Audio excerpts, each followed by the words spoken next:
Selamat berjumpa. Saya Roland Pandai. Pada seminar ini saya akan membawakan mata kuliah tentang metodologi riset bisnis pada semester ini. Mata kuliah ini berguna untuk kita melakukan penelitian, riset, melakukan penelitian untuk menambah ilmu pengetahuan. Ilmu pengetahuan itu akan bertambah dengan adanya penelitian.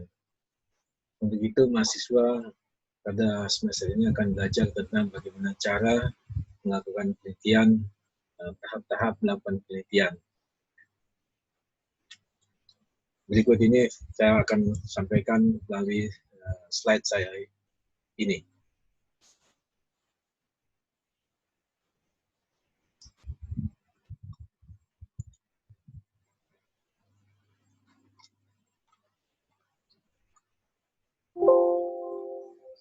Pada ilustrasi pada slide ini ada beberapa ilustrasi tentang para peneliti dunia yang terkenal. Pada slide yang pertama, di sini ada dua orang ini. Ini adalah Wright bersaudara. Wright bersaudara ini meneliti tentang bagaimana membuat pesawat terbang. Jadi mereka mempunyai suatu hipotesa bahwasanya benda atau besi itu bisa terbang. Nah, kemudian mereka menciptakan suatu alat atau membuat suatu alat yaitu kapal terbang sehingga bisa terbang.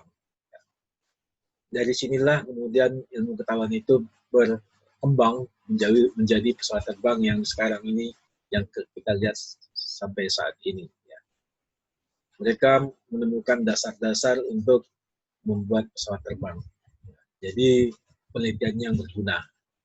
Nah, kita melakukan penelitian sebaiknya itu adalah sesuatu yang berguna bagi masyarakat, sehingga dapat digunakan dan dapat memicu atau merangsang para peneliti-peneliti selanjutnya untuk melakukan penelitian yang berikutnya lagi, sehingga penelitian itu dapat berkembang terus. Nah, begitulah satu ilmu pengetahuan, satu bagian dari ilmu pengetahuan itu dapat berkembang. Dari penelitian yang sederhana, kemudian memicu penelitian berikutnya untuk mengembangkannya, memicu lagi untuk dikembangkan lagi oleh penelitian berikutnya, sehingga dari kumpulan dari penelitian itu menjadikan suatu ilmu pengetahuan. Dan tentunya penelitian itu adalah sesuatu yang sangat berharga bagi masyarakat atau bagi manusia. Nah, contohnya ini ya dari penelitian dilakukan oleh Wright bersaudara, yaitu melakukan penelitian membuat pesawat terbang. Kemudian pada gambar yang tengah ini adalah gambar dari Napoleon Hill. Nah, Napoleon Hill ini melakukan penelitian itu terhadap 500 orang-orang kaya di seluruh dunia pada zamannya, sekitar tahun 1800-an. Nah, Napoleon Hill ini dia ketika masa kecilnya dia melihat bagaimana ada orang kaya dan ada orang miskin. Kemudian dari situ dia tertarik, kenapa orang bisa kaya?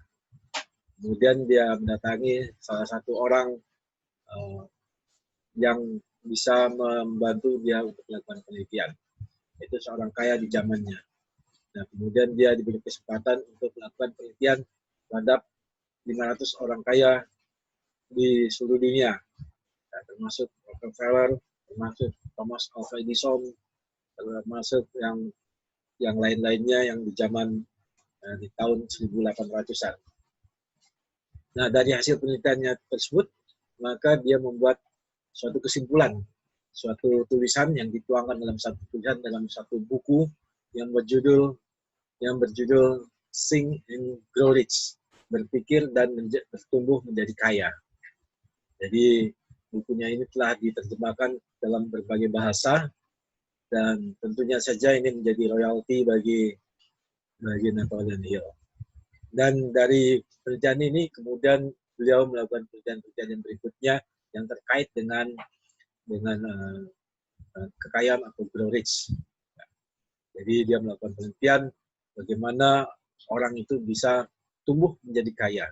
Jadi ada tahapan-tahapannya berdasarkan ilmu pengetahuan. Dan kemudian yang penelitian berikutnya di sini adalah Einstein. Einstein ini terkenal dengan teori relativitas.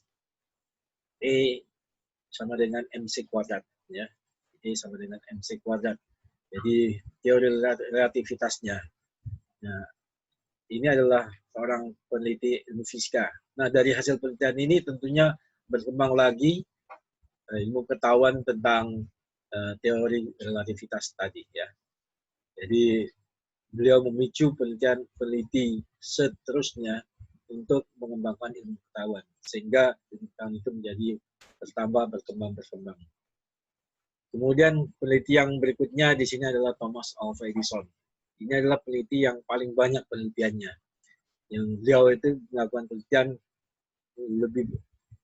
kurang lebih dari 1.800 hasil penelitian, hasil penemuan. Nah, hasil penemuannya itu dilakukan dalam umurnya yang kurang lebih 80 tahun, ya. Itu dilakukan penelitian yang sangat luar biasa. Beliau ini tidak pernah sekolah, ya, sekolahnya hanya sampai SD, ya, hanya sekolah beberapa bulan saja, kemudian diberhentikan oleh guru sekolahnya karena mempunyai kekurangan dari fisiknya itu atau dalam hal pendengarannya. Tapi beliau ini kemudian dia termotivasi untuk bisa mengetahui hal-hal yang bisa bermanfaat bagi manusia.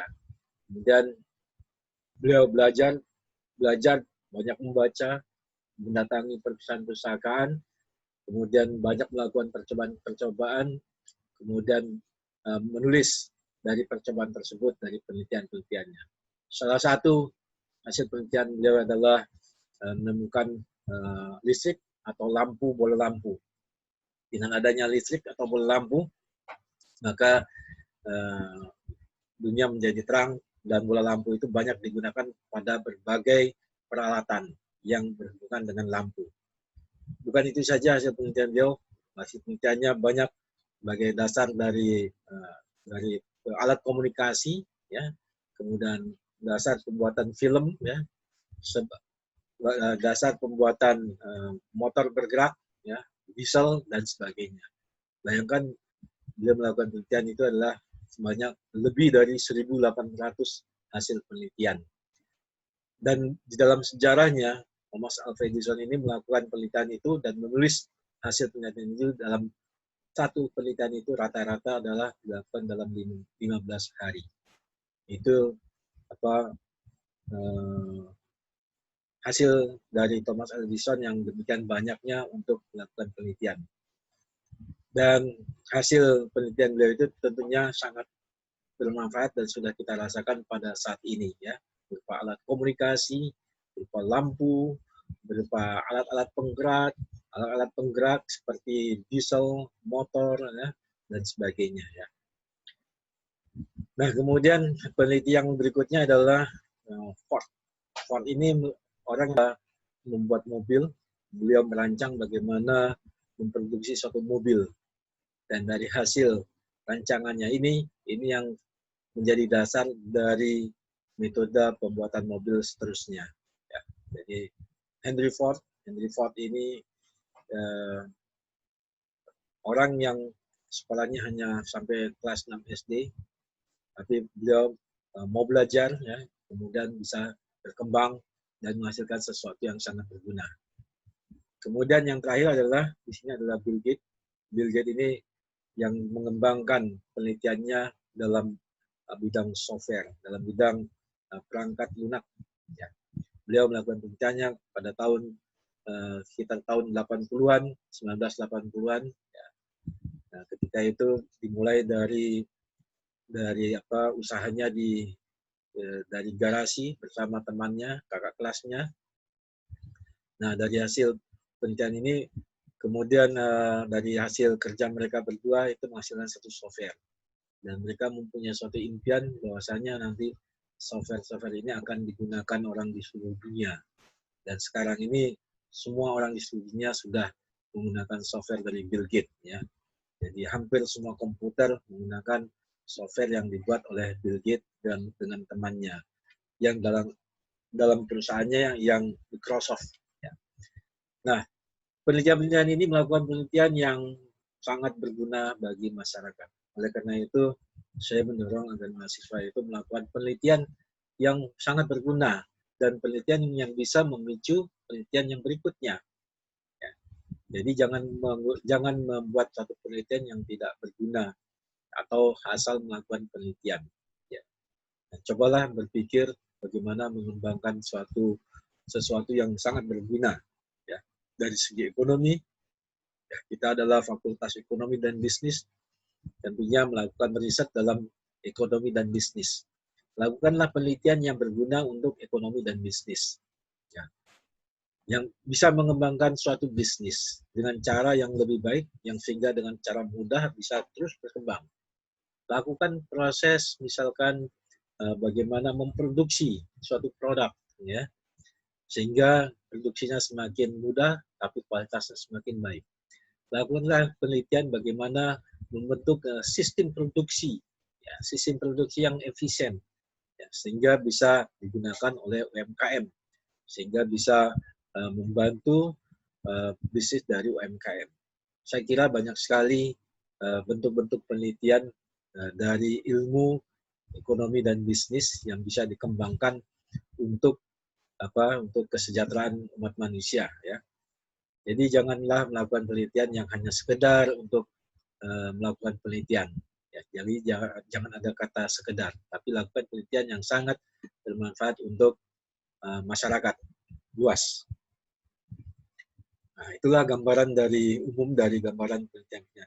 Tentunya orang-orang yang melakukan penelitian ini mereka mempunyai mimpi, ya, mimpi atau dream yang bisa mimpi tentang sesuatu apa yang dibutuhkan oleh manusia. Nah, dari situlah dari dream atau mimpinya ini mereka melakukan suatu penelitian yang bermanfaat untuk manusia, untuk masyarakat dunia. Nah, apa saja yang akan kita pelajari atau bagaimana silabus dalam mata kuliah ini? Yaitu yang pertama, itu kita akan mempelajari bagaimana terjadinya suatu ilmu pengetahuan atau bagaimana proses dari penelitian. Nah, ini bagian pada sesi yang pertama. Pada sesi yang kedua, kita akan mempelajari tahapan dari penelitian, theoretical framework, hipotesis, dan analisis. Jadi itu bagian daripada proses dari suatu penelitian. Dan bagian ketiga, kita akan mempelajari apa saja ruang lingkup dari bisnis. Ya, karena kita adalah Fakultas Ekonomi dan Bisnis, maka apa saja ruang lingkup dari riset untuk bisnis. Pada sesi yang keempat, saya akan membicarakan tentang tata cara penulisan atau research report, ya. Bagaimana membuat suatu laporan penelitian dari bab 1, bab 2, bab 3, bab 4, bab 5, ya. Kemudian bagaimana melakukan suatu penelitian, tahapan metodologinya, ya, bagaimana melakukan suatu penelitian secara umum, ya. Kemudian pada pertemuan kelima kita akan membicarakan tentang bab 1, bagaimana tentang pendahuluan, ya, tentang latar belakang, ya, tentang perumusan masalah, tentang tujuan daripada penelitian, kemudian dari maksud dan tujuan dari penelitian, tentang batasan masalah, ya. Nah, itu kita akan bicarakan pada pertemuan kelima, bab 1. Kemudian pada pertemuan ke-6 kita akan membicarakan tentang bab 2, yaitu mengenai tinjauan pustaka. Ya, di sini kita akan membicarakan apa dasar penelitian kita. Penelitian kita harus ada dasarnya, yaitu berdasarkan pada penelitian yang sebelumnya, atau berdasarkan pada referensi yang sebelumnya, atau berdasarkan pada referensi yang ada. Bagaimana kita mengambil suatu referensi, bagaimana kita mengambil suatu jurnal untuk sebagai referensi kita. Ya. Nah, itu akan kita bahas di pertemuan ke-6. Nah, untuk itu nanti di pertemuan ke-6 ini juga, atau mungkin yang sebelum pertemuan ke-6, saya akan mensisipkan bagaimana menggunakan Mendeley. Mendeley itu adalah salah satu software di mana kita untuk mempermudah dalam membuat daftar pustaka dan membuat sitasi. Sitasi itu adalah kutipan. Dalam membuat satu kutipan, Misalkan banyak kutipan yang kita gunakan di bab 2. Ya, kutipan dari buku, kutipan dari jurnal, kutipan dari artikel-artikel ya. Nah, itu akan lebih mudah dikelola atau di-manage dengan menggunakan software Mendeley. Dan dengan menggunakan software Mendeley, maka ada korelasi antara apa yang kita citasi ya di bab 2 dengan daftar pustaka ya. Jangan sampai kita ada citasinya, tidak ada daftar pustakanya. Atau tidak ada citasinya tapi ada daftar pustakanya ya. Nah, yang betul adalah ada citasinya, ada daftar pustakanya. Jadi dengan menggunakan Mendeley. Nah, untuk itu sebelumnya di tata cara penulisan, nanti mahasiswa diwajibkan untuk belajar juga bagaimana membuat tulisan dengan Word.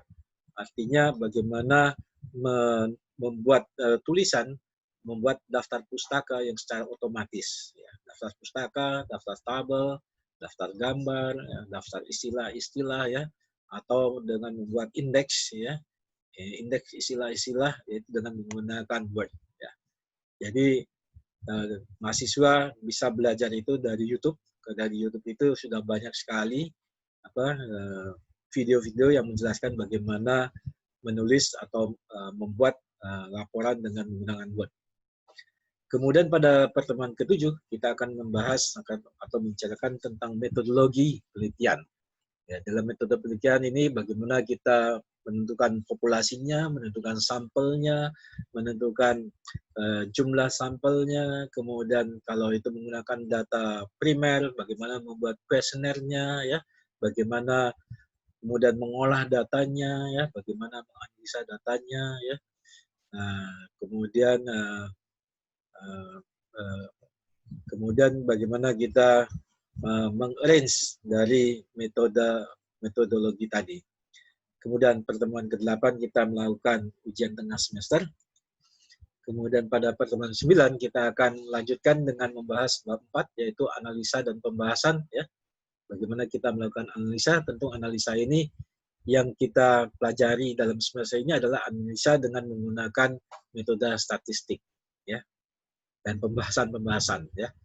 Jadi metode dengan menggunakan analisa statistik. Di antaranya dengan menggunakan regresi yang akan kita bahas pada pertemuan ke-10. Di pertemuan 9 ini kita akan bahas dengan menggunakan regresi yang sederhana dulu. Kemudian pertemuan ke-10 dengan regresi berganda. Kemudian pada pertemuan ke-11 kita akan bicarakan tentang univariate dan multivariate yang lainnya selain regresi. Di multivariate itu ada yang namanya faktor analisis, cluster analisis, multidimensional scaling analysis, dan diskriminan analisis. Ya. Tapi dalam kesempatan ini saya akan hanya menjelaskan tentang 3 atau 4 dari multivariate itu adalah regresi, faktor analisis, cluster analisis, dan multidimensional scaling analysis. Kemudian pada pertemuan ke-13 saya akan memberikan atau mengilustrasikan contoh bagaimana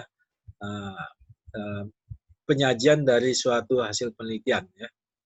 Contoh 1 ya dari suatu penelitian. Kemudian pada pertemuan ke-4 ya, saya akan menyajikan juga bagaimana contoh penelitian yang lainnya. Kemudian pada pertemuan ke-15 juga bagaimana contoh dari suatu penelitian yang lainnya. Pada pertemuan ke-16 adalah ujian akhir semester. Nah, untuk tugas-tugasnya itu akan saya sampaikan pada video saya yang berikutnya. Ya, jadi nanti untuk tugas-tugas para mahasiswa coba melihat video saya yang berikutnya. Nah, pada pertemuan yang pertama ini, ya, saya akan membicarakan tentang building block of science, ya, bagaimana pengetahuan itu terjadi. Pengetahuan itu terjadi pada awalnya terjadi dengan manusia melakukan observasi atau ada suatu kejadian. Sebagai contoh, pada awalnya Newton ketika berteduh di suatu pohon atau di bawah pohon apel, itu dia melihat ada buah apel jatuh. Dan ketika buah apel jatuh itu dia kemudian Newton berpikir dari hasil observasinya, dia berpikir kenapa buah apel ini jatuh. Jatuhnya itu kenapa arahnya ke bawah. Tentunya ada penyebabnya ya. Nah dari kejadian buah apel ini kemudian Newton melakukan suatu penelitian ya, suatu penelitian, suatu percobaan ya. Ya, percobaan dengan menjatuhkan berbagai macam benda dari berbagai macam ketinggian ya. Nah, dari hasil penelitian ini kemudian maka uh, Newton berkesimpulan bahwasanya benda jatuh itu adalah karena adanya gaya tarik bumi ya. Karena adanya massa daripada benda ya. Sehingga dari situ maka dari hasil penelitian Newton itu maka keluarlah suatu rumusan atau suatu rumus gaya, yaitu F sama dengan M kali A. Gaya itu adalah massa dikali percepatan ya. Nah, massa dikali gaya gravitasi mg ya. Nah, dari rumus dasar gaya tadi kemudian manusia bisa mengembangkan berbagai macam rumus tentang gaya. Ada gaya sentrifugal, ada gaya sentripetal, ada gaya gerak peluru ya, dan sebagainya ya. Jadi awal mulanya ilmu pengetahuan itu berasal dari kita melakukan observasi, kemudian dari observasi tadi, kemudian mencoba menggali, mencoba mencari literatur yang terkait dengan kejadian tadi. Ya, demikian yang dilakukan oleh Newton. Nah, kemudian melakukan identifikasi problem area. Tadi sudah saya sampaikan bahwasanya identifikasi masalahnya kenapa benda tersebut jatuh. Kemudian kita cari dari literatur ya. Kita cari dari literatur kenapa suatu benda itu bisa jatuh. Mungkin sudah ada literaturnya atau kemudian Newton melakukan suatu percobaan-percobaan ya dari berbagai macam pertanyaan-pertanyaan. Penelitian ya biasanya mencakup dari beberapa pertanyaan why, kenapa, kemudian when, di mana, ya, when, kemudian why, when, uh, kapan, ya, kapan, kemudian where, di mana, kemudian how, bagaimana, ya, bagaimana ini adalah metodologinya, nanti metodologi daripada penelitian ya. Jadi ada 4W ya, why, when, where, when, dan how ya. Jadi itu dasar dari filosofi dari suatu penelitian ya. Kemudian untuk melakukan identifikasi problem tadi tidak cukup dari kita hanya berpikir, tapi melakukan percobaan, kemudian membaca literatur, yaitu di mana kita untuk menyusun suatu kerangka teori atau theoretical framework atau kaitan dari masing-masing kejadian-kejadian tadi ya, dan dibuat suatu kerangkanya ya, network association. Nah, kemudian berdasarkan literatur yang ada, kemudian dari hasil percobaan, maka Newton tadi membuat satu hipotesis ya. Hipotesis itu adalah dugaan-dugaan. Ya, dugaan-dugaan nanti kita akan belajar pada bagaimana membuat metodologi penelitian, bagaimana membuat hipotesa. Nah, untuk sementara itu hipotesa itu ada dua, ada hipotesa nol atau hipotesa alternatif. Itu hipotesa nol itu adalah hipotesa yang menyatakan tidak ada pengaruh ya, sesuatu terhadap sesuatu ya. Kemudian hipotesa alternatif adalah ada pengaruh sesuatu terhadap sesuatu ya. Atau juga bisa juga hipotesa yang lain adalah hipotesa nolnya adalah ada kesamaan nilai, ada kesamaan dampak antara yang satu dengan yang lainnya. Atau hipotesa alternatifnya, sehingga hipotesa alternatif adalah tidak ada kesamaan dampak, tidak ada kesamaan nilai rata-rata misalkan antara yang satu dengan yang lainnya. Nah, hipotesa ini adalah dugaan-dugaan. Nah, untuk membuat hipotesa ini juga berdasarkan pada literatur. Oleh karena itu perlu mahasiswa membaca banyak literatur. Untuk literatur yang up to date itu adalah artikel, baca jurnal.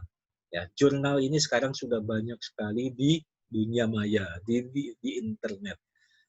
Nah, mahasiswa diharapkan mau membaca jurnal. Ya, kalau saja mahasiswa itu mau membaca jurnal satu hari satu jurnal saja untuk suatu bidang tertentu, maka bayangkan dalam satu tahun itu bisa banyak pengetahuan berapa jurnal yang sudah dibaca. Ada kurang lebih ada 360 jurnal ya. 360 atau 350 jurnal. Ya.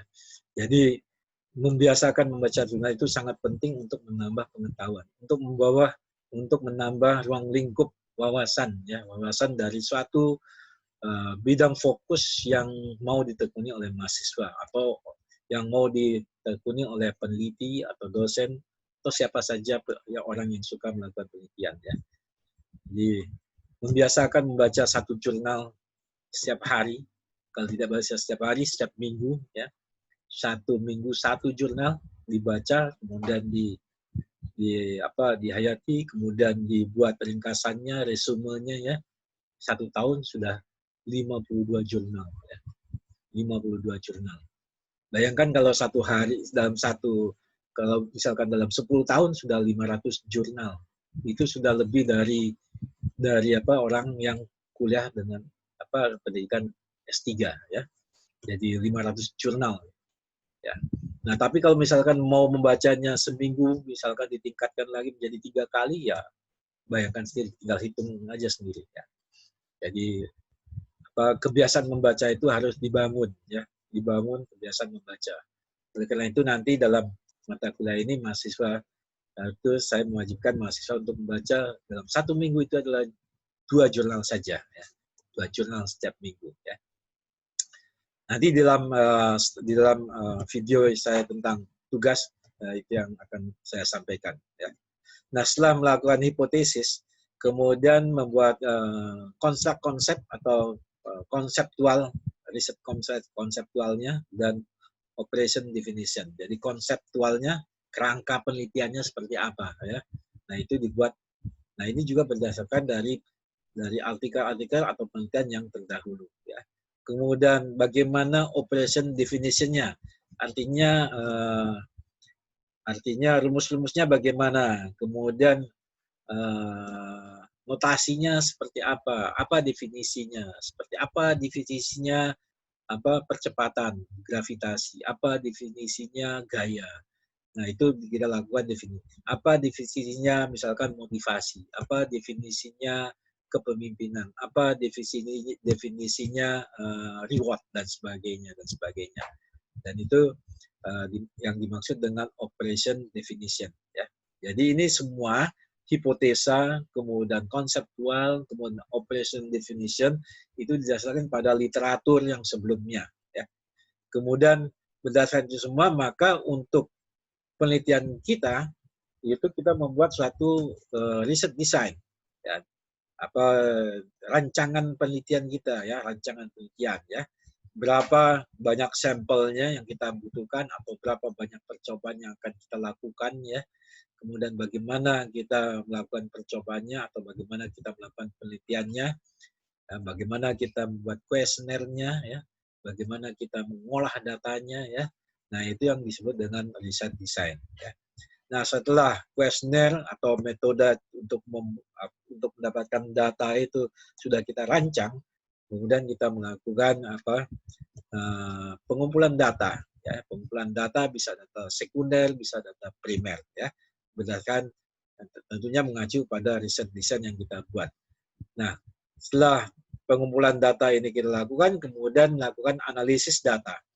Analisis data ini tentunya sesuai dengan riset desain kita, karena sangat banyak sekali model riset desain dan sangat banyak sekali tentang bagaimana menganalisis data, ya. Ya, ini itu sangat tergantung dari hipotesisnya, kemudian dari konseptualnya, ya, tergantung dari operation definition-nya, ya. Jadi untuk analisis data ini nanti kita akan bicarakan khusus pada pertemuan-pertemuan selanjutnya, ya. Ya, dari analisis data ini maka kita bisa melakukan suatu interpretasi terhadap data tersebut atau keluaran dari data tersebut, ya, interpretasi data. Nah, untuk melakukan interpretasi data ini tentunya harus juga ada dasarnya. Dasarnya adalah berdasarkan pada penelitian yang sebelumnya, yang relevan, yang masih linier, yang masih setipe, ya, yang masih satu tipe, ya, interpretasi. Nah, kita melakukan interpretasi terhadap data kita. Jadi kita tidak melakukan interpretasi berdasarkan pendapat kita, tapi kita interpretasi berdasarkan hasil penelitian yang terdahulu, ya. Bagaimana? Kemudian membandingkan dengan hasil penelitian yang sebelumnya. Kemudian apa kontradiksinya dengan penelitian yang sebelumnya. Sehingga dari hasil interpretasi ini akan memberikan satu posisi dari atau positioning dari hasil penelitian kita itu ada di mana. Nah, dari hasil penelitian ini bisa merupakan suatu penelitian yang murni, sehingga dia merupakan perbaikan dari suatu teori. Ini yang disebut dengan pure research, sehingga penelitian kita bisa refinement of theory atau perbaikan daripada teori. Atau penelitian kita ini merupakan penelitian applied research atau riset yang teraplikasi untuk implementasi, ya, untuk praktisnya, ya, riset praktis. Ya, jadi hasil penelitian itu bisa ada dua tipe, dua macam, yaitu ada untuk riset praktis, ya, atau riset untuk pure riset. Ya. Nah, tentunya dari hasil penelitian yang sudah dilakukan, ya, oleh peneliti dari siklus ini, itu dibatasi. Penelitian itu tentunya ada terbatas. Nah, bisa saja terbatas pada ruang lingkupnya, pada areanya, pada banyaknya sampelnya, pada banyaknya percobaannya, ya, pada variabelnya, ya. Nah, karena ada keterbatasan tersebut, maka tentunya penelitian ini masih banyak celah-celah atau bagian-bagian yang bisa diteliti oleh penelitian berikutnya, ya. Jadi penelitian yang kita lakukan atau yang penelitian yang dilakukan oleh penelitian-penelitian yang lain itu tidak berhenti di situ saja, tapi bisa dilanjutkan dengan melihat ke batasan-batasan dari penelitian tadi, ya. Batasan-batasan dari penelitian yang dilakukan oleh seorang peneliti itu bisa dikembangkan lagi, ya, kembangkan lagi dengan menambah variabelnya, dengan menambah sampelnya, dengan meneliti pada area yang berbeda, ya, dengan menggunakan model analisis yang berbeda, ya. Jadi itu akan menjadikan suatu penelitian yang lain lagi, dan semuanya itu sehingga dari hasil penelitian itu tidak berhenti pada hasil akhir di refinement theory atau applied research saja. Nah, dari hasil penelitian kita ini akan dibaca lagi oleh penelitian berikutnya, sehingga penelitian berikutnya akan melakukan observasi. Dan demikian terus, ya, ini dari observasi, identifikasi area, kemudian network association, hipotesis, research design, data collection, ini terus dilanjutkan oleh penelitian berikutnya, sehingga dari hasil penelitian ini akan menjadi suatu ilmu pengetahuan yang semakin lama semakin bertambah, ya. Tentunya ada ilmu pengetahuan yang sebelumnya yang bisa disanggah, ya, kemudian digantikan dengan ilmu pengetahuan yang baru, atau ilmu pengetahuan yang lama kemudian diperkuat lagi oleh hasil penelitian yang baru, dan sebagainya. Pada keseluruhan ia akan membentuk dari building block of the science. Jadi building block of science itu akan tumbuh dari adanya penelitian-penelitian di dunia ini. Oleh karena itu mahasiswa dalam melakukan penelitian itu yang harus diperkuat adalah di theoretical framework, bagaimana membaca tadi, ya, membaca artikel-artikel, ya. Jadi membaca artikel itu sangat perlu sekali untuk diperbanyak, sehingga di situ akan memperbanyak wawasan untuk melakukan penelitian. Dari suatu artikel kemudian kita bisa melihat, oh, ini bisa masih dikembangkan dengan menambah variabelnya, atau ini bisa dikembangkan dengan menambah satu indikatornya atau beberapa indikatornya, atau dengan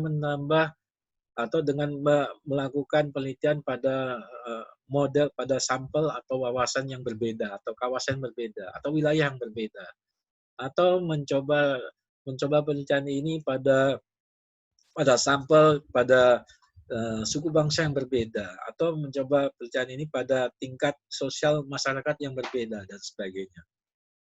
Jadi suatu tema penelitian itu bisa dikembangkan dengan berbagai variabel, berbagai dimensi, ya, sehingga menjadi suatu penelitian yang baru.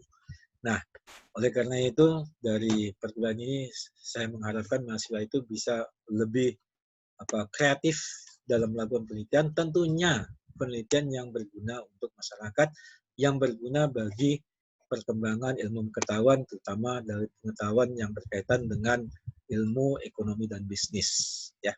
Nah, itulah kuliah kita hari ini, ya, tentang bagaimana building block of science.